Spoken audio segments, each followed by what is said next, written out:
Tetapi itulah jawabannya Mahfud ketika itu, bahwa mereka sudah mempunyai keputusan terhadap perkaranya Antasari, sehingga ketika putusan perkaranya Bibit dan Chandra dibacakan, perkara yang kami ajukan atas nama Antasari ini sama sekali tidak disinggung dalam putusannya Mahfud mereka. Meskipun ya, saya ingat betul bahwa perkara ini kami sudah daftarkan dan sudah diregister oleh Mahkamah Konstitusi.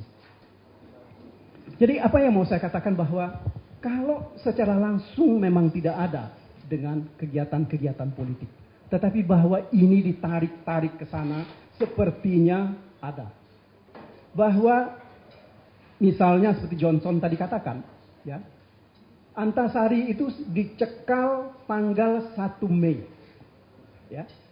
Karena ketika itu kata Jasman Panjaitan, ya, bahwa sudah ada surat permintaan dari polisi yang menyatakan Antasari sebagai tersangka. Kemudian dicekal. Ya. Dan ini pun kalau kita sudah lihat, saya kebetulan masih menyimpan berita itu. Ya. Seperti itulah yang terjadi.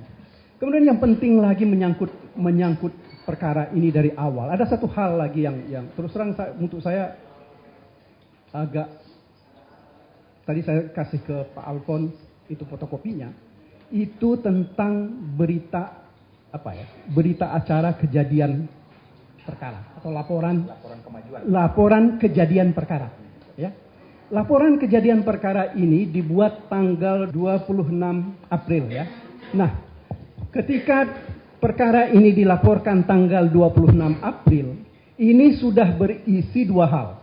Satu, menyebut adanya penangkapan terhadap Sigit tanggal 28. Ya. Kemudian ada disebutkan lagi di poin 21, di situ bahwa Antasari sudah ditahan dan ditetapkan sebagai tersangka pada tanggal 4 Mei. Ini kan jadi-jadian betul, gitu. Ya. Saya nggak tahu Pak Alfons sebagai polisi melihat seperti ini seperti apa. Kami ini sudah teriak tentang seluruh kejanggalan perkara ini dari awal persidangan. Tetapi nampaknya cukup banyak orang yang terpukau dengan Rani. Ya. Bahkan kalau saudara-saudara tahu bahwa kami mencoba membuat perbandingan apa perlakuan polisi terhadap Rani dan apa perlakuan polisi terhadap saksi-saksi. Rani itu diperiksa di apartemen, di hotel, dan di restoran. Salah satu apartemen itu yang terus terang saya curiga betul kepada dia bahwa itu dibayari oleh orang lain. Karena saya tanya ketika itu, servis cat apa segala macam, menyangkut hal-hal detail tentang apartemen itu bagaimana pembayarannya dilakukan, dia tidak mengerti sama sekali. Yang dia katakan ada saudaranya, saya lupa namanya dia sebut, dan saya tanya itu orang siapa? Dia bilang polisi. Nah, ini berbeda 180 derajat dengan perlakuan mereka terhadap Edo dan kawan-kawan yang tadi dianiaya habis-habisan. Kalau tadi Pak Alfons mengatakan mestinya dalam hal ini ada rollback dari percakapan dan atau hubungan komunikasi selama 1 tahun atau 2 tahun sebelum terjadi persidangan. Kami sudah mintakan itu kepada pengadilan. Ya. Tapi pengadilan tidak memberikan izin. Meskipun hasil telaah yang dilakukan oleh teman-teman dari ITB mengenai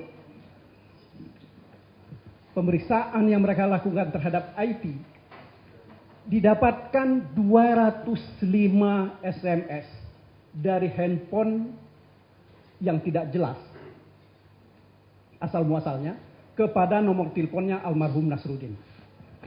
Didapatkan juga 35 SMS yang juga tidak jelas asal muasalnya ini dikirim ke nomor handphonenya Antasari. Ada yang lebih celaka lagi. Ada satu SMS yang dikirim dari nomornya Antasari ke nomor teleponnya Antasari itu sendiri. Kemudian ada 5 SMS dari nomor teleponnya Sigit ke nomor telepon yang sama. Alasan-alasan ini kami minta kepada pengadilan, tolong majelis hakim diberikan kesempatan kepada kami untuk melakukan rollback. Karena kami yakin betul bahwa persoalan SMS ini sangat penting. Kenapa? Karena seolah-olah yang dikesankan bukan hanya menyangkut soal perebutan terhadap Rani, tetapi ini berawal dari SMS yang dikirim seolah-olah dari Antasari, ya, ke handphonenya almarhum Nasruddin dengan 2 orang saksi pengacara jadi-jadian sebagai saksi. Ya. Saya katakan mereka ini jadi-jadian. Kenapa? Karena pada hari pertama sesudah almarhum itu selesai dilakukan pemeriksaan forensik, kedua orang ini namanya satu Jeffrey Lumampo, yang kedua Etza Imelda, membuat pernyataan mengaku sebagai kuasa dari keluarga almarhum. Dan mengatakan di situ bahwa dialah yang memberitahu polisi supaya polisi melihat mungkin ada petunjuk di handphone almarhum itu mengenai SMS. Semua kejadian-kejadian ini sudah kami sampaikan di hadapan persidangan. Kami minta kepada majelis hakim yang mulia itu, tetapi ya alhamdulillah mereka masih belum mau menerima karena kemuliaan yang ada pada mereka barangkali. Saya kira itulah yang bisa saya sampaikan. Terima kasih.